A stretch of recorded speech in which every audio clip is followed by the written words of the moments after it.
Listen up because I'm about to say what half of you have been screaming at the screen for decades. David Banner's story didn't just end, it got unalived, cold, brutal, and completely unnecessary. If you ever sat through years of that man running from town to town, chasing every last desperate hope of a cure, only to watch them drop him out of a plane and call it closure, then this one's for you. This is why the death of the Incredible Hulk still feels like a personal betrayal. You're definitely not alone. A lot of fans felt exactly the same soul crushing, gamma irradiated heartbreak after watching the death of the Incredible Hulk. The infuriating part is that David Banner spent the entire series chasing a cure like a man possessed. Every single episode dangled hope in front of your face that maybe this scientist or that experiment would finally rip the Hulk out of him. Then, instead of giving viewers the ending they'd been begging for years, they just unalived him, straight up unalived the hope. Here's why this absolute travesty happened. The original TV series had already been unalived in 1982 because of declining ratings and production costs, sucking the life out of it.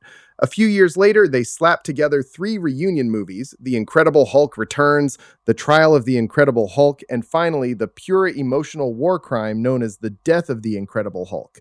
The producers decided the third movie needed to be a dramatic, definitive ending. They thought David unaliving himself would complete his tragic story. Tragic story, my ass. Ironically, it didn't have to end that way. The movie ends with Banner falling out of a goddamn plane after transforming into the Hulk. He changes back into David right before he hits the ground and gets unalived from his injuries like some kind of cosmic punchline. Since the series was already unalived and buried, the writers chose full tragedy over even a sliver of happiness. Many fans, including Bill Bixby himself, according to later interviews, would have preferred literally any other conclusion. A cure would have paid off 6 years of storytelling. David finally becomes free. He no longer has to run for his life every episode. He can stop changing his name and identity like a fugitive. He gets the peaceful life he spent years bleeding and suffering to earn. Instead, the message became the only way David can escape the Hulk is to get unalived. That's why the ending still feels like a cold slap in the face decades later. After following his journey for so long, many viewers wanted resolution, not just some cheap, tragic closure. And here's the biggest, most agonizing what if. The producers had actually talked about making more Hulk TV movies.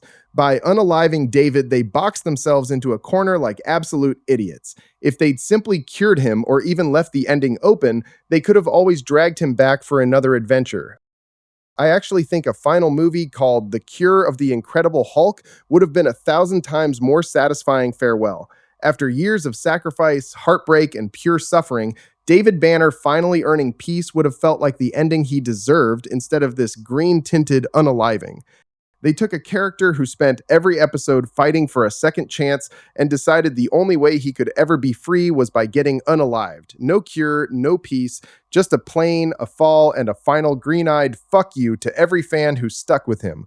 David Banner deserved better. Bill Bixby deserved better. And every single one of us who watched that man suffer for years deserved a real ending. Instead, we got an unaliving.